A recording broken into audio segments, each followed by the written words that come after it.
I'm so glad to have you here on the Clark Howard Show. You know, our mission is to serve you with advice and information that empowers you so you make better financial decisions in your life. And on today's show, I'm going to talk about something our teams asked me to address because, man, are we getting questions about it.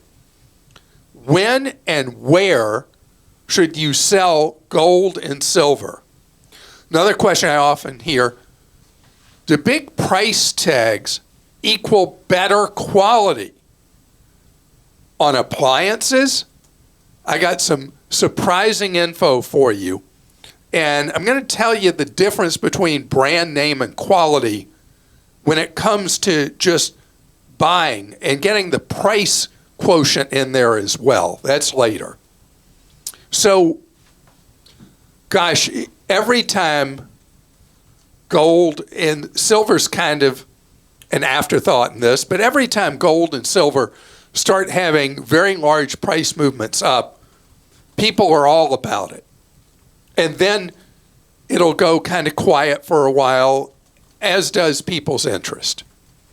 And gold and silver having had a big run up and then kind of a climb back down and all that, it's a question that when I'm asked it, I got to tell you, there's a certain amount of broken record to me on this because I'm asked repeatedly when gold gets hot, and actually this last time silver as well. You know, should I be buying it? How much should I buy? What should I do? And let's talk about what role they play in life. Gold and silver and other commodities operate as a hedge in times of uncertainty or worry about the world or the value of currency.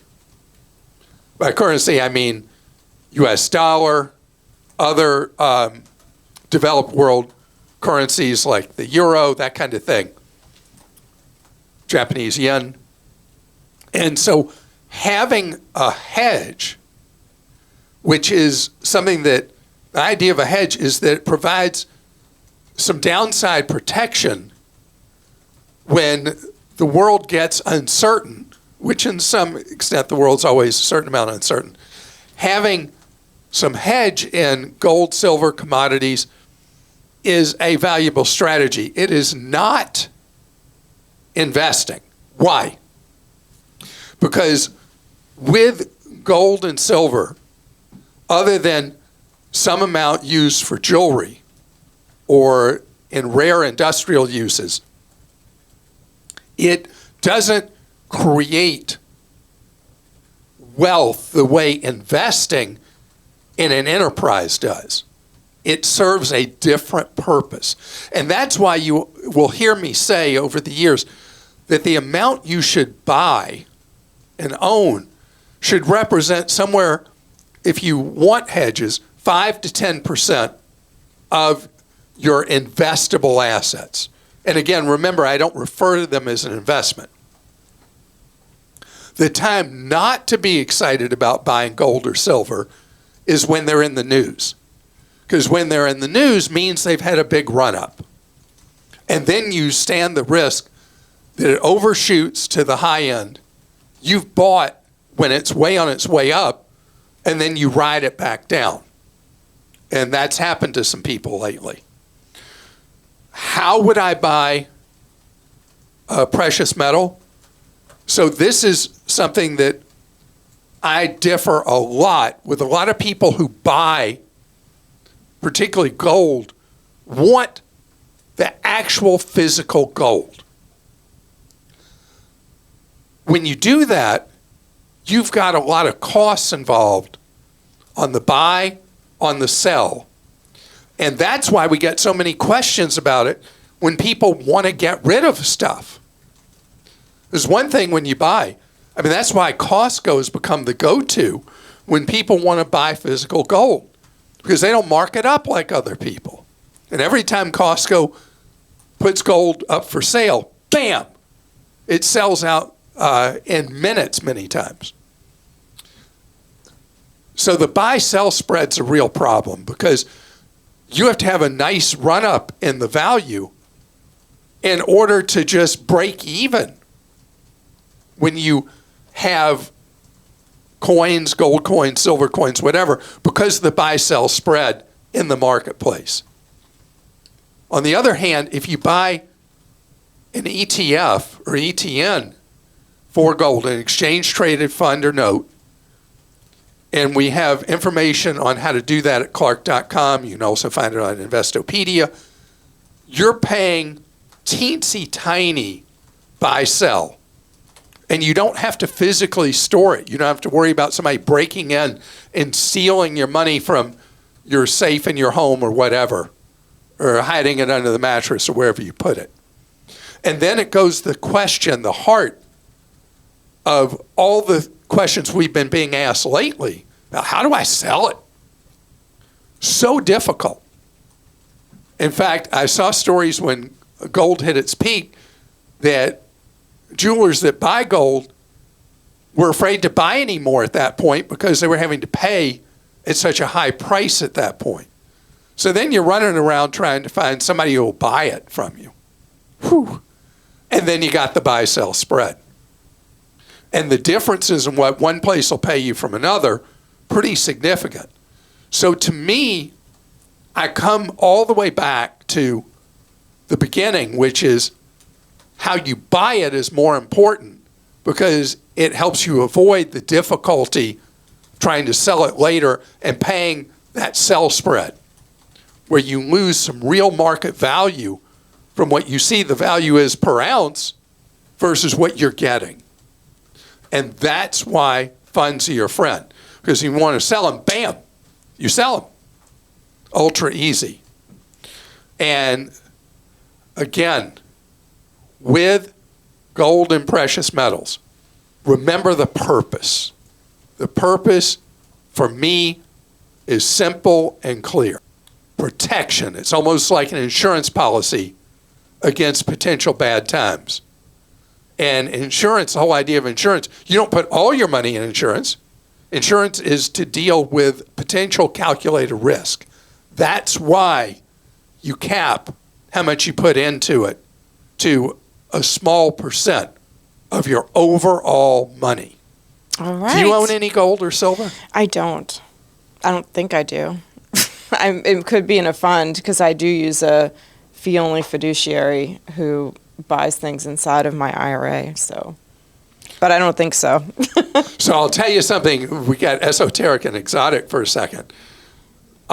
People who are worried about taxes, who are in a real high tax rate, often will buy gold mining stocks instead of actual physical gold, because the gold miners, the tax treatment of owning mining companies is much more favorable than owning actual gold, either through a fund or physically owning it. Interesting. But that's really for people who are in extremely high tax brackets. Okay. All right. Well, George in California has a question for you. He says, I paid $1,773 for 60 silver American Eagles in September using my credit card. Upon receiving said coins, right away, I knew they were counterfeit. No. Yeah. I made a dispute ASAP with my bank. They settled in favor of the scammers. I then contacted the office of the president of the bank to plead my case, but they did not see it my way. What kind of any information about why they said no?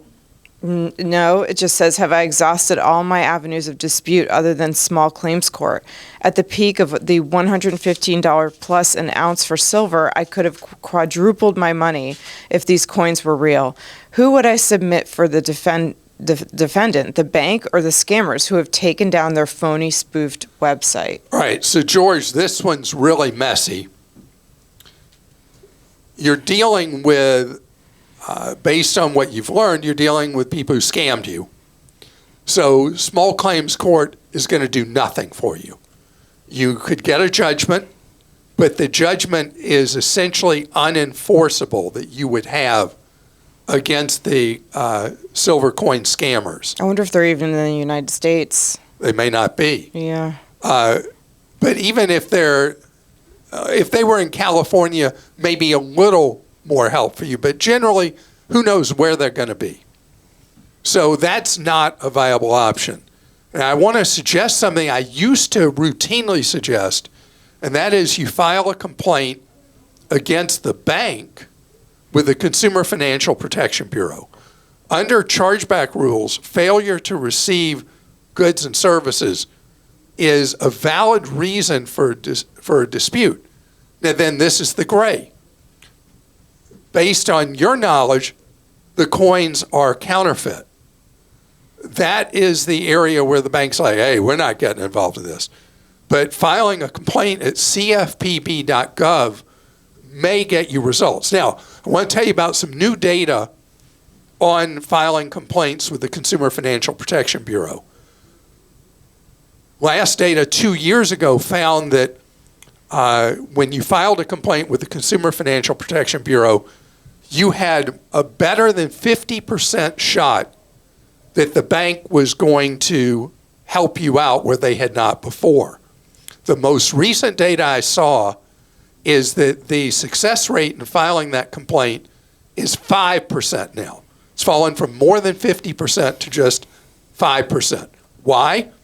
Because the banks no longer fear the regulatory authority of the Consumer Financial Protection Bureau. But it is the best strategy I know at this point to try to get another look at this from the bank, because you're showing, I'm not going away. This happened to me. And the particular bank involved has had past regulatory tangles about other things. So they are a little more sensitive to how they might be communicated to by regulators. So I think that's worth a shot. But I'm really, really sorry, because I'm sure that's money you could have used in your life. You could have made a big return potentially with that huge spike that happened with silver that's now over. And so I wish I had a better answer, but that's the best I got for you. All right. Chris in North Carolina says, Clark, thank you for all that you do on your show and try to help make life a little more affordable for the average person. My family of 4, including a 2-year-old and 3-month-old, have benefited tremendously from your advice and analysis. We followed your advice from your newsletter and filed our taxes last week, and I was genuinely shocked to see how large our federal return is slated to be. I used the Cash App to file electronically for free, so I was immediately skeptical and thought there might have been an error. I went back and double-checked my inputs and then had my wife review my work. Sure enough, our federal return should be $6,624. I'm a bit unsure where to put this money to best use. For context, my wife and I are 35 and 33 respectively. We live on $65,000 per year, single income household, and have about $260,000 in retirement savings, and about half of that is in our Roth accounts. Great. We have a 6-month emergency fund of $24,000 in an easily accessible money market account. Fantastic. Since our first son was born and my wife quit her paying job as a teacher to be a full-time stay-at-home mom, we have been lucky if we can contribute more than $3,000 into each of our Roth IRAs per year, with money being so tight. I know that Roth savings is incredibly valuable, so does it make sense to split this between our 2 Roth accounts and invest there? For additional context, our monthly expenses are stable, but we have a 17-year-old Honda CR-V that is starting to show its age. Would Roth be best, or should we start building up savings for our eventual need to purchase a new-to-us used SUV or minivan? Okay, there's so much to unpack in this. I know. First of all, how efficiently you're living, raising 2 little children. Oh my gosh, yes. Incredible. Okay, number 1. Number 2, how much you are saving in your trend line on saving for the future. Number 3, you're driving a 17-year-old vehicle with a family that's going to need something bigger eventually than the CR-V. And then you have this unusually large refund. And we covered this on the podcast just recently, that there are certain things in the tax bill that Congress passed last year that are going to lead to surprise, larger than normal refunds this year. And it's all about trying to give the economy a little bit of a booster shot. Also means with an even larger federal budget deficit, which I got to talk about soon. Anyway, what would I do? So you're driving a 17-year-old vehicle. You're not people who are frivolous in how you spend money. I would like you to, you've already got your rainy day account, to put this money into the Roth to give that a leg up with years and years and years to grow. And then when the time comes that you need to replace the CRV with a new to you SUV or van, the interest rates on vehicle loans from credit unions have really come down.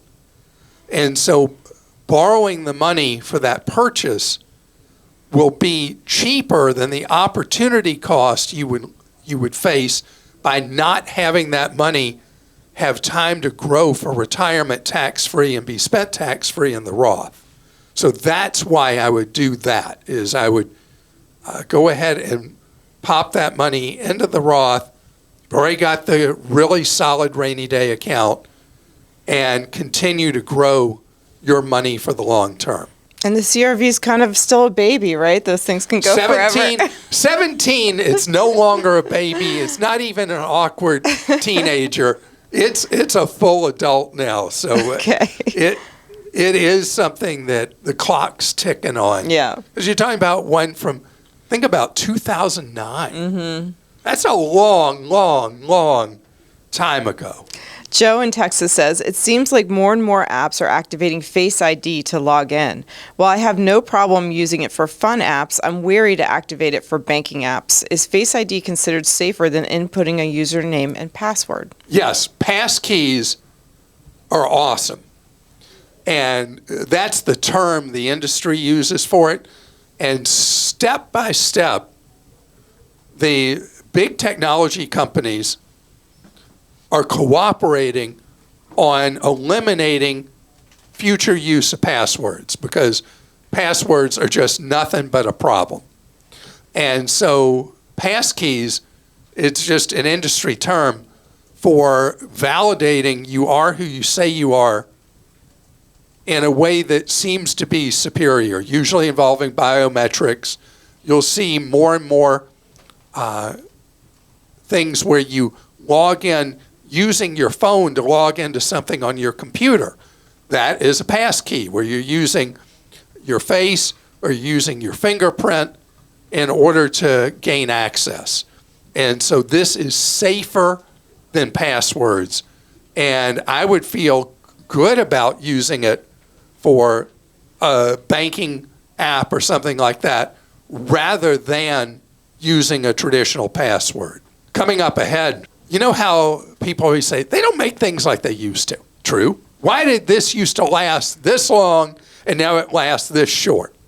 We're going to address that straight ahead, and why simple often is better. So I think once before I shared the story about our dryer, or washer dryer. I don't remember if I did talk about that before. But if I did, I'm going to repeat it because you might not have heard it. So we had a really fancy dryer. The thing was so trouble prone from the very beginning.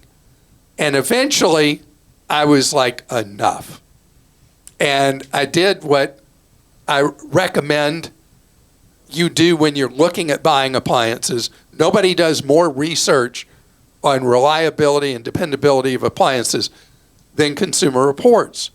So I go and I look at Consumer Reports, and I figure out that actually what's going to work best is to buy just a simple, what people consider to be ugly dryer. So I buy the ugly dryer, and it's just so basic, like something from 15 years ago. Doesn't have all kinds of fancy doodads, doesn't have a fancy color. It's a plain, dull, white dryer. What does it do? It works. The old fancy one that cost so much money never really worked. The one we replaced it with was, I think it was $400 and something. right in there, and it works flawlessly.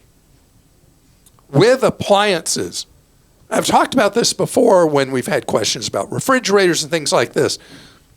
High volume, simpler appliances are superior generally for reliability than the new, fancy, decorative-looking things. You know, what do you want your dishwasher to do? Clean your dishes. What do you want the washer to do? Wash your clothes. What do you want the dryer to do? Dry your clothes. Do you want them to be designer pieces? Well, you go into an appliance store, you go into a Home Depot or Lowe's, everything is about getting these ultra fancy looking appliances that have more controls than they probably needed to launch an Apollo spaceship long ago. I mean, it's crazy. And so simple works better. I want to give an example of something that has been bugging me a lot. Average cost of a new vehicle in the United States, $50,000 plus. $50,000. And we have such an extreme shortage in the United States of more affordable vehicles. And what happens as the manufacturers of vehicles, in order to run up the price, put more and more gadgets on them, more and more frills, they become less reliable. They become far less reliable because it's so hard for all these different gadgets to work, and you're increasing the possibility of them breaking down, and you're making things more expensive. I want to give an example that I haven't talked about in probably 7 or 8 years. I want to talk about Dacia. Anybody know what Dacia is? Dacia is a discount vehicle brand. And they build vehicles that are simple. They build vehicles that are not state-of-the-art anything, just vehicles that have proven components on them that are fully depreciated out, meaning that they're cheaper to manufacture, the R&D to develop them already done. They just work. And I pulled up what it costs for these simple Dacia models. And so translated into US dollars, here's a 15,000 one, here's a 19,000 one, 23,000. See if there's any others. Oh, here's the most expensive, $32,000. I mean, think about that. These are sold all over Europe. Very affordable vehicles. And I see them, I have the privilege of traveling frequently to Europe, and I see the Dacias all over the place. And again, they just work. We have gotten away from that with too much pizzazz and not enough just fundamentals of things that do their job. It's so funny. I just saw John Mulaney, the comedian, and he did this whole thing about how he went to like Lowe's or somewhere and he said, give me the most expensive washer dryer you have, like the best one. I just want the best one. And how frustrated he is because the dryer goes for like 2 hours and the stuff's still wet. Still wet, yeah, isn't and that he's funny? just like annoyed. And he watched it the whole time one time. He's like, I watched the whole cycle just to see if something was happening. Was it pausing? What was going on? And no, it was just not doing its job. Now, do you have a fancy dancy one up on a pedestal and all that? I have like the front loaded ones. They're 10 years old, but they work. I don't know. They're not, I don't know if they were fancy back then. Okay. I bought them on like Facebook Marketplace. Oh, you bought them used? I did. Oh, I like that. Okay. Questions for you. This one's from Clint in New York. We just moved our internet service from the cable company to T-Mobile. I learned about their plan from your newsletter. We were thrilled our internet bill went from $90 to $50 per month, so thank you, Clark, for the advice. What I did not anticipate was the difficulty in canceling our cable service, the cable internet service. This is one of the big, so go ahead and name them. Spectrum. This cannot be done online and only by calling and speaking with a live representative. I was asked question after question and finally told her I was only going to give her 1 more minute. She said it would take at least 5 more minutes. I hung up. In my opinion, this was completely unprofessional, and there's no way I would ever do business with this company again. Any idea on how I can expedite the canceling of my service? All right, so the two cable monsters, which are Comcast and Charter, they both use these different names. Comcast calls theirs Xfinity now, and Charter calls theirs Spectrum, because their brand names have become so negative in the marketplace that they came up with new names. They're both losing subscribers, and they are facing something they never were wired for, and that's competition. And by the way, the T-Mobile thing is $50 a month if you're a non-T-Mobile subscriber, $35 if you have certain voice line plans with them, and it's a deal. The other one is they own Mint Mobile, and if you're not a subscriber for T-Mobile for cell phone service, getting the home internet from Mint Mobile is cheaper than getting the same service from their parent T-Mobile. And that's MINT Mobile. Because my enunciation is so poor, right? Well, you say it, some people think you're saying MENT, but it's MINT.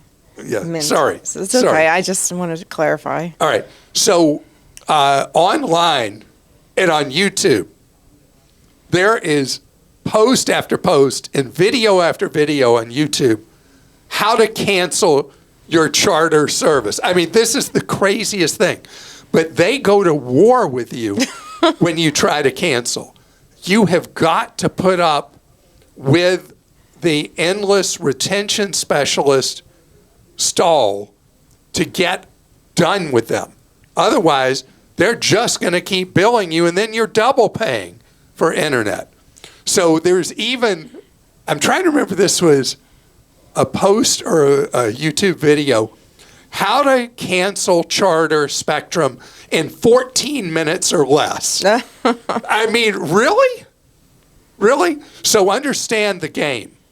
They are going to slow walk you. They're going to offer you all kinds of things that they didn't offer you before to try to get you not to dump their uneconomic, non-economic, they're overpriced, monopoly-minded internet service in an era that now has more and more emerging competition, and you just got to put up with the hassle and make sure you have recorded the name of who the retention specialist was, the date and time you spoke to them, so that if they don't cancel, even though you've gone through the whole shebang to cancel, you've got documentation of when you did it and who you talked to. My friend just called his internet company and got it down to $50, and they swapped it out for a newer, better tower. And we had to go return the old equipment, and he had never done this before. And I was like, you don't understand. We have got to make sure we're taking pictures of returning the equipment, the whole thing. I mean, I went crazy, and we got a receipt that listed the equipment that was returned. And I questioned the guy like I was a detective, and they're trying to charge for not returning the equipment. So we have all the stuff, but I was just like, I knew it. All right, so... And we're not talking about Charter. No, here. This is a joke. All right, so I had this, you'd have to be a long-time listener or viewer to remember this. I had returned equipment, and I asked for a receipt at the store, took a picture of the receipt because I lose everything, so I had it in my phone. Sure enough, I got a bill in the mail from collections for $400 for failing to return equipment. And then I had to go through the whole thing And thank goodness I had the receipt that I had turned the equipment in. It is war. Yeah. Customer no service war. Yeah. When you deal with the cable monster, and you got to be prepared. And as I always say when I pick on Comcast or Charter, either of you are welcome to come on the podcast and state why I'm wrong. Okay, Robert in Texas says, I recently paid off my balance, which was over $8,000 on my credit card. The next day I received an email from the bank saying they have reduced my credit limit to $640. Ugh. I've never been late with a payment. Their email says, our decision was based in whole or in part on information obtained by one of the credit bureaus. Why would they reduce my credit limit so drastically? Robert, I hope they have to tell you what credit bureau they relied on. They did. I have it here. Okay. So It's Equifax. you immediately, Equifax, you immediately need to look at a copy of your Equifax credit report. They should have told you in the notice that that is available to you for free, instant access. You'll be able to see if there's something on there. If you don't have a Credit Karma account set up yet, set up a free Credit Karma account. Look at what they've got there on you with TransUnion and Equifax Experience, not a participant there. Look for what it is that may have triggered this. So, a couple of possibilities. A lot of banks are terrified right now with delinquencies rising, and they could have just used some factor in your credit report, because they get to choose if they want to extend you credit or not at the bank. They don't have to give you a valid reason. But there may have been something that had them nervous from your report, or they've made a mistake. If you go through your Equifax credit report, you find nothing there, you then want to contact this bank back and say, hey, you said you did this relying on an Equifax credit report. I've got my report. It's perfect. My credit score is blah, blah, blah, if everything's solid. Or you may find there is a problem there you didn't know about, and then you got to work on whatever that problem is with your credit report. This is, again, why you want to have credit cards from 2 or more issuers, at least 2 different issuers. Having 2 cards with the same company, it doesn't help you. That's no diversification. If they get nervous about you and they cut your limit, they're going to cut it on everything you got with them. That's why you need to be with more than one issuer. And Janette in Iowa says, I'm very hesitant to set up Venmo, but multiple family members are requesting this for payment. I still use checks or cash. Do I give in? So if you want to be generous, oh man, last time I said this, we got some real strong negative feedback. If you want to continue to be generous and you're talking about giving to younger family members, they don't even know what to do with a check if you give it to them. You think I'm kidding, maybe. They don't. And cash, they're allergic to cash. It's weird, right? So having a Venmo account or a Cash App account is okay. I just would not want you to have it tied in, Janette, with your regular bank account because of issues if somebody were to hack into or get into your Venmo account. If it's tied into your principal account, it could cause a real problem for you. What I prefer is that you open an online account that you only put in the money that you're going to generously provide to relatives. And it's just things change over time. The way people do things changes over time.